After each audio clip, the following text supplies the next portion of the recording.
Okay, I'd like to start the Streets and Transportation Committee meeting at 7:57. Present are committee members Limpert, Kelly, council members Jones, Broussard, Schuman, Williamson, Heeman, the mayor. Is law director still here? He is not. Okay. Planning director and city engineer, finance director, and guests. On the agenda is two pieces that we've talked about a lot.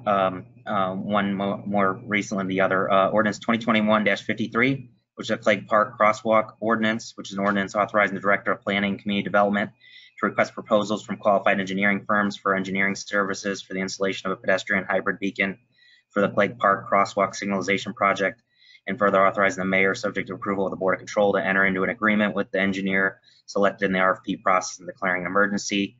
The other piece of legislation is Resolution 2020-111, Clegg Road ODOT safety funding, which is a resolution authorizing directing the Director of Planning and Community Development to make application to Ohio Department of Transportation, ODOT, on behalf of the City of North Olmsted for funding for safety-related improvements to Clegg Road, and further authorizing funds for the required local match, and further authorizing the mayor to accept the grant if awarded and to execute a contract for the same and declaring emergency.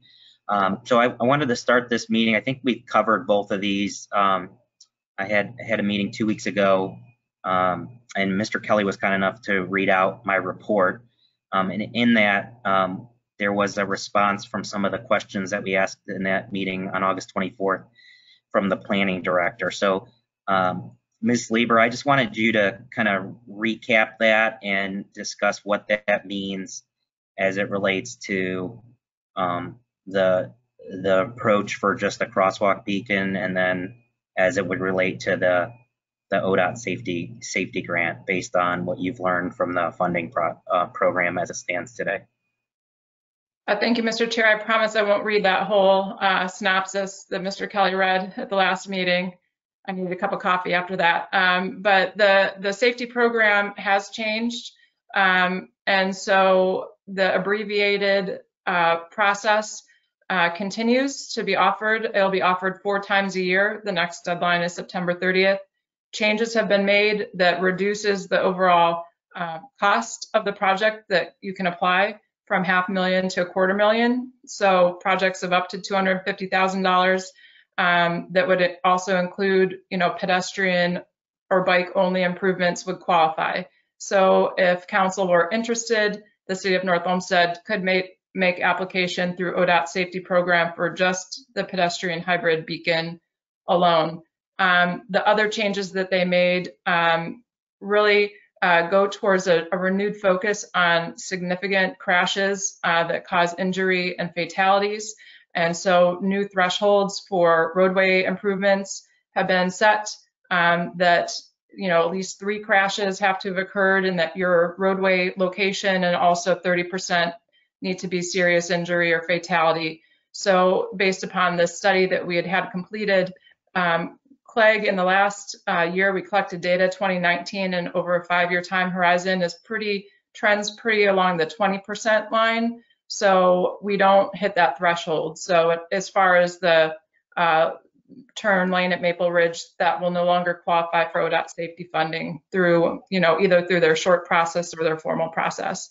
But the pedestrian hybrid beacon could be considered. So I guess, the way I see it, council has 2 options. One would be to apply to ODOT for safety funding for the pedestrian hybrid beacon, or the second would be to, go it alone and design on our own and fund it on our own. So the difference in time would then be, either in conjunction with our road resurfacing project that's coming up in a couple of years, or potentially, a bit sooner. So I think, to me, that's, if I could boil down the kind of the crux of the decision between the 2 pieces of legislation, that would be it.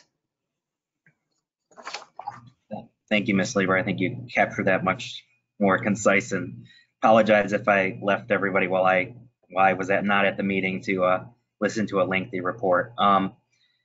So with that being said, I think Mr. Kelly, Mr. Glassburn isn't here tonight, and he was kind of the sponsor of this legislation, but I know other council members were also co-sponsors. For the crosswalk beacon, I think in the last meeting we talked about we likely would align that with when we actually went to, not necessarily engineering design, but the execution, we would align it with the resurfacing project. It sounds like applying for the ODOT grant would basically accomplish that same goal, and the only difference would be we'd be applying for funding from the county and state, I should say, first, before we move forward with the engineering dollars. Ms. Lieber, that's accurate, right? Yes, Mr. Chair, if we were to make application to ODOT, we would do so by the end of September. They have a quarterly application cycle, so I guess that then I assume we would know before the next deadline would come up whether or not our project would be funded. And at that point, the city is still on the hook for the design, but if we do it in conjunction with the resurfacing, the county will split the cost 60-40%, 60 county, 40 city. So, it would be possible if we didn't get the funding, then we can consider, just doing it on our own, and it would probably be within the same construction time horizon. It's not overly complicated, I think, to design. So at least, if we were to apply, we would have the opportunity of getting 90% funding from the state and the remainder 10% shared with the county, and also the design split between the county and the city. So it would be a substantial savings to the city. So Mr. Kelly, any questions that you have from committee? No. And Ms. Lieber, when it came to that report last week, I don't think I talked that much the whole day until I read that report. So I needed a whole bottle of water when I was done with that. So apologies. Had to be thorough. So Mr. Kelly, does that sound like a prudent course of action then to amend 2020-111 and apply to see if we can get the grant funding, with just the crosswalk being the focus of the application, given the restrictions that we have in what we qualify for, and go from there? If we get denied, then we would just, again, consider self-funding for the beacon as a piece of legislation again. Yes. Any questions from council? Mr. Schuman had his hand up, then Ms. Heeman. So, Director Lieber, if I might, does that mean that the window is closed on the turn lane entirely at this point? Yes, that would no longer qualify under the ODOT safety program. Thank you. Ms. Heeman? Thank you, Mr. Chair. So the question that I have, Director Lieber, is with regard to the design of the hybrid beacon. I think that Councilman Glassburn's not here, but I think that he was interested in knowing about the construction and whether or not, the engineering and construction could be done to provide for a full third lane, should that want to move forward at some point in the future, so that we wouldn't be, putting the hybrid beacon now and then having to, take up its foundation, et cetera, if the foundation could be laid, further out. And I don't know if you answered that last time or not. So thank you. Mr. Chair, to answer that question, if council wants the beacon to be designed to accommodate a potential future third lane, that's certainly something we would take into consideration once an engineer is selected for the work. That answer your question, and then Mr. Glassburn, Ms. Heeman? Okay. Okay, any other questions from council? Any questions or comments from the administration? Ms. Lieber, you're good. Mayor?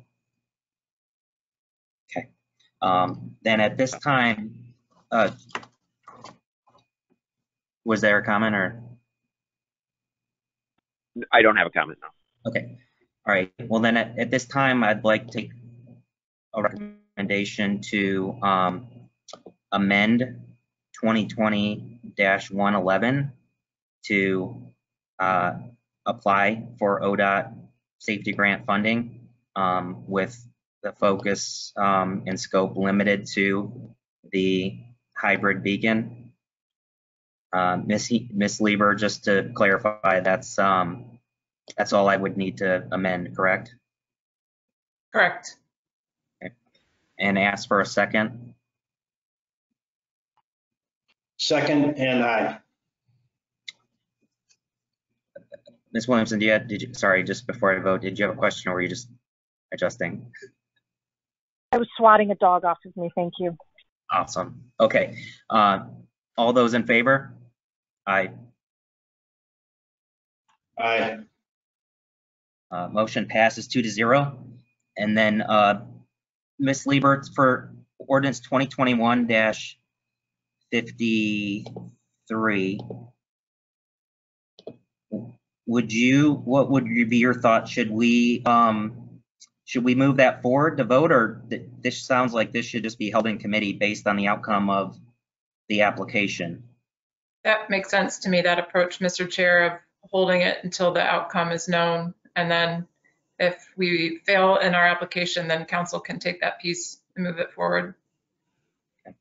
At this time, I'd like to make a motion to hold resolution 2021 dash.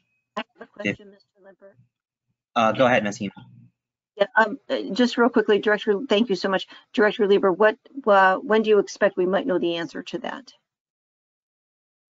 Given that there's a quarterly application cycle, I'm assuming that before the next round is accepted that we'll know from that quarter. So September 30th, I think then December 30th or 31st. So I think by the end of this calendar year, we may know. I'll follow up if it's any different. I'll let council know.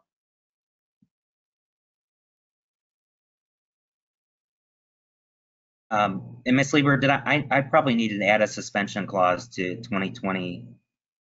Yes. 2011. Yes.